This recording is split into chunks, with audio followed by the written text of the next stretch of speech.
한자 이야기, 낱말 이야기 시간입니다. 이번 시간은 경단이라는 것을 한번 생각해 보겠습니다. 경단이라 하면, 먹는 경단입니다. 이런 것이 있죠. 우리가, 흔히 떡집에서 볼 수 있는 경단이다. 이 경단과 관련된 한자말을 몇 가지 살펴보겠습니다. 경단, 또, 비슷한 것으로 단자라는 것도 있다. 여러 가지 종류의 경단이 있겠습니다만, 오늘은 특히 수수경단과 흑임자 경단과 관련해서 한자와 관련된 것, 재미가 있을지 모르겠습니다만, 한번 살펴보겠습니다. 이 경단의 경은 아주 상당히 복잡한 글자입니다. 경이다. 단은, 우리가 낱말을 만드는데 많이 쓰는 글자다. 어떤 낱말들이 나올까요? 경단은 옥경자다. 옥이다. 옥. 또는 구슬을 얘기한다. 옥, 구슬. 그리고 단은 둥글다. 그런 뜻이에요. 옥경자는, 임금왕자죠. 이것은 원래는 구슬, 옥, 변이다. 이렇게 되죠. 그리고 이제, 오른쪽에, 복잡한 글자 나옵니다. 멀형, 구활현. 이렇게 되는데, 별로 이것이 만드는 다른 글자도 있습니다만 많이 쓰지 않는다. 옥경자도 많이 쓰지 않는데 그래도 오늘 보면 몇 가지 또 낱말이 나온다 이렇게 볼 수 있습니다. 자, 옥이다, 구슬이다. 그것은 둥글다 이런 뜻이 일반적으로 많이 포함되어 있다. 그리고 둥글단 우리가 무슨 단체라고 하니까 그런 쪽으로 많이 생각하는데 기본 뜻은 둥글다는 뜻이에요. 왜 그러냐 하면 이것이 원래 오로지 전자에다가 이제 나라 국자를 했는데 오로지 전이라는 것은 요 위 아래에 손이 있습니다. 그렇죠? 손으로 위에 이것은 뭐냐 하면 실을 잡는 물레다 또는 실을 감는 실패 같은 것이다. 실을 감으면 둥글게 됩니다. 그렇죠? 그래서 원래는 이것이 둥글다는 뜻을 가지고 있다. 자, 실을 감을 때는 한 방향으로 오로지 한 방향으로만 감아야 된다. 방향을 막 바꾸면 실이 헝클어지겠죠. 그래서 실을 감는 것이 이제 오로지란 뜻으로 바뀌었다. 그래서 둥글다는 뜻을 나타내기 위해서 이 둥근 것을 표시했다. 한자에는 둥근 것이 없으면 이제 네모로 이렇게 표시가 됐죠. 그래서 기본 뜻은 둥글다는 것이다. 그러면 경단이다. 경도 구슬은 둥글다. 단도 둥글다. 동글동글한 것을 얘기한다. 경단은 사진에서 찾아보니 찹쌀이나 또는 찰수수 가루를 가지고 반죽을 해서 이렇게 밤톨같이 만들어서 거기에 무엇을 묻혀서 그렇죠. 고물을 묻혀서 만드는 떡이다. 그런 모양을 경단이라고 한다. 글자 그대로 보면 구슬처럼 둥글게 만든 것이다. 그런 뜻이다. 특별한 뜻이라 할까요? 일반적인 뜻이라 그렇게 된다. 경단이다. 자, 그 중에 이제 수수경단이라고 있죠. 수수는 물론 이제 순 우리말이다. 찰수수 가루를 반죽해서 만든 것이 이제 수수경단입니다. 주로 이제 팥고물을 많이 묻히죠. 그리고 이것은 이제 아이들 돌이나 어릴 때 생일 때 많이 쓴다. 아이의 돌 때 수수경단을 만들었다. 수수팥경단이라고도 하고 또 수수팥떡이라고도 한다. 이것은 이제 우리나라에 예전부터 풍습이 있었다. 붉은색 수수가 붉죠. 붉은색 수수가 아기에게 오는 액을 미리 막아주는 주술적인 의미가 있는 그런 것이다. 그래서 백일상이나 돌상 등 상차림에는 예전에부터 반드시 올렸다. 그래서 수수경단이다. 그렇죠? 왜 제가 수수를 가져왔느냐 하면 한자와 관련돼서 이것이 우리말 슈슈가 수수로 바뀌었다. 그럼 우리말 슈슈는 어디서 왔느냐?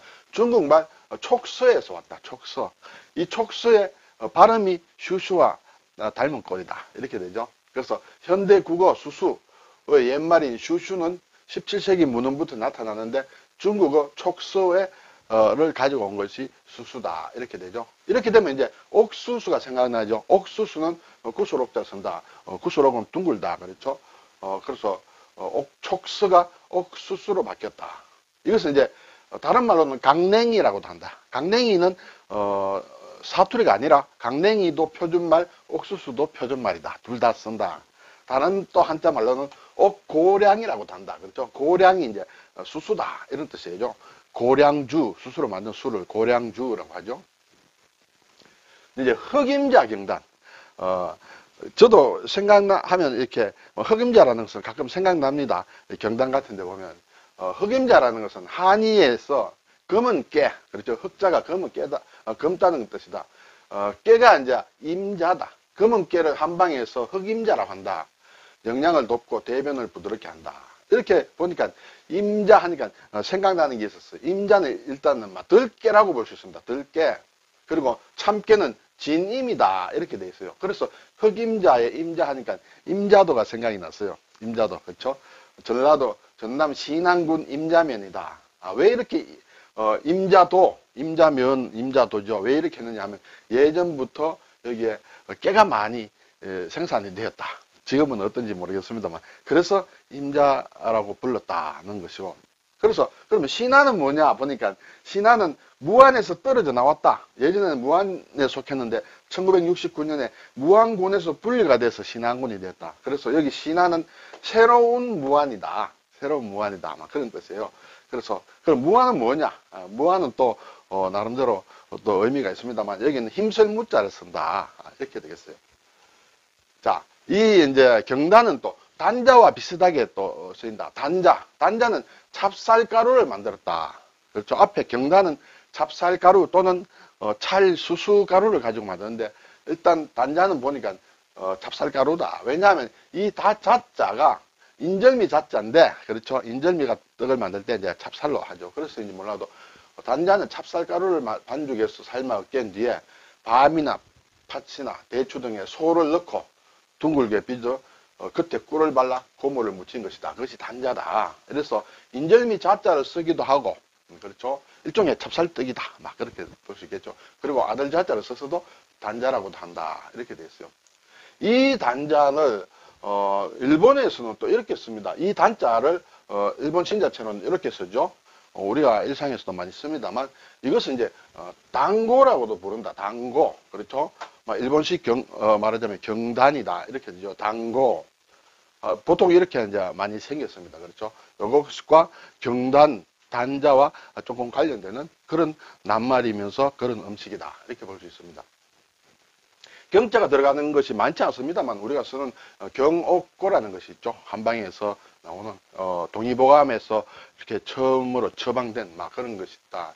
그래서 경옥고다. 막 여러 가지 있는데 제가 잘 모르므로 일단은 생략하겠습니다만, 일종의 보약이다. 여기에 들어가는 재료의 생지황, 생지황은 쇠하고 쌍극이라서 먹을 때 쇠숟가락을 쓰면 안 된다. 이런 것도 참고로 있습니다. 우리가 경옥고를 집에서 먹을 때도 그런 이제 나무 스푼이 들어있기도 하고 그렇죠. 이런 주의사항도 있다. 이 뜻은 이제 결국은 이제 경이라는 것은 옥이다, 구슬이다 그런 의미죠. 그래서 진귀한 옥과 같은 막 그런 것이다. 고라는 것은 기름을 뜻하기도 하고 또 살찐다라는 그런 뜻으로도 쓴다. 고약이다, 연고다 할 때도 쓰죠. 그래서 경옥고에도 이 옥경자가 들어간다. 투과득경이란 말이 있습니다. 우리가 쉽게 접하지는 못합니다만은 과는 이제 원래는 오이를 뜻하는데 여기서는 모과를 뜻한다. 목과를 한자로 쓰고 우리말로는 이제 모과로 변해서 읽는다. 모과를 주고, 그렇죠. 경을 얻는다. 경은 구슬이죠. 모과를 선물하고 구슬을 얻는다는 뜻이다. 그래서 사소한 선물에 대해서 보답이 훌륭한 답례를 받는 것을 투과득경이라고 한다. 여기엔 또 좀 스토리가 있다. 여기 이런 말에는, 왜냐하면 옛날 중국의 시경에 국풍이라는 게 있습니다. 국풍 안에 위풍, 위나라의 풍속이다. 이런 얘기가 되겠죠. 그게 모가편에 보면, 남녀가 애정을 명시하고 서로 선물을 하는 것을 이제 투과득경이라 한다. 고대 중국 관습으로 여성이 모과 등 과일, 모과일 수도 있고, 자두일 수도 있고, 복숭아일 수도 있고, 그것을 과일을 던져서 구애를 한다. 내가 좋으면 그 과일을 준다. 그러면 남성이 이에 응할 때는 폐옥을 보낸다. 자기가 차고 있는 옥을 보낸다. 이렇게 돼 있어요. 그래서 여기에 이제 시경의미로 시가 있는데, 시 중에 모가와 관련된 부분을 해석해 놓은 것을 보면, 나에게 모가를 던져주시니 아름다운 폐옥으로 보답하리라. 보답한 것이 아니라 영원히 좋은 짝이라 생각했었죠. 이것이 복숭아, 그 다음에 자두 이렇게 시가 나온다. 그 중에 하나가 투과득경이다. 이렇게 되겠습니다. 우리가 가끔 금지옥엽이다 이런 얘기 가끔 합니다. 그렇죠? 금으로 된 가지와 옥으로 된 잎사귀다. 그래서 옥으로 된 가지와 잎이라는 뜻으로 아주 귀한 자순을 비유적으로 이르는 말. 어떤 아이를 아주 금지옥엽 다루듯이 한다. 이런 얘기 하죠. 그리고 임금의 가족을 높여서 또 금지옥엽이라 한다. 이 금지옥엽과 경지옥엽은 같은 말이다. 이렇게 되겠습니다. 네, 둥글 단자와 관련된 낱말을 몇 개 보겠습니다. 둥글다. 기본 뜻이 둥글다. 둥글게 하기 위해서는 뭔가 모아야 된다. 그렇죠. 모인다. 그래서 덩어리라는 뜻도 있고 또 어떤 모임이라는 뜻도 있다. 단원이다. 원도 둥글다는 뜻이에요. 원도 둥글다. 둥글고 둥글다. 이 단원이라는 것은 예를 들어서 뭐 희곡이라든지 연극이라든지 소설에서 어떤 결말을 내는 것이다. 결말은 이렇게 둥글둥글하게 결말을 낸다. 그래서 단원이다. 그럼 뭐 영화, 연극 같은 데서 예를 들어서 뭐 여러 가지 사건이 전개가 되고 파국으로 흐른다든지 또는 여러 가지 좋은 결론을 해피엔딩으로 끝났다. 그래서 이제 대단원이라고 한다. 대단원이다. 그렇죠? 단란하다. 란도 둥글다 그런 뜻이다. 단란하다 하는 것은 둥글둥글하다. 분위기가 단란하다 는 것은 모가 나지 않고 둥글둥글하다. 그런 데서 노래 부르는 곳이 단란주점이다. 뭐 이름을 그렇게 만들었습니다. 단선이다. 선은 부채를 얘기하죠. 둥근 부채를 얘기한다. 부채 종류가 여러 가지 있겠습니다만 아주 둥글게 만든 부채를 단선이라 한다. 이것도 둥글다는 뜻이다. 단속이다. 속은 묶는다는 뜻이에요. 그렇죠? 둥글게 이렇게 묶는 것을 얘기한다. 그래서 단속이다. 예.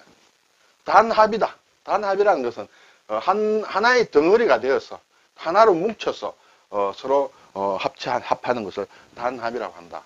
단결이다. 이것도 마찬가지다. 그렇죠? 하나의 덩어리처럼 뭉치는 것을 단결이라 한다. 대동단결. 크게 하나가 되어서 작은 것은 보지 말고 크게 하나가 되어서 뭉치는 것이다. 단체. 이때는 이제 어떤 모임이다. 덩어리 모임. 이렇게 된다. 단지다. 그렇죠? 어떤 하나로 만든 땅을 얘기한다. 뭐 공업 단지라든지. 그렇죠? 한 덩어리가 돼도 하나로 엮은 땅을 얘기한다. 재단이다. 예. 재단 법인, 사단 법인 할 때, 이때는 이제 단체를 얘기한다.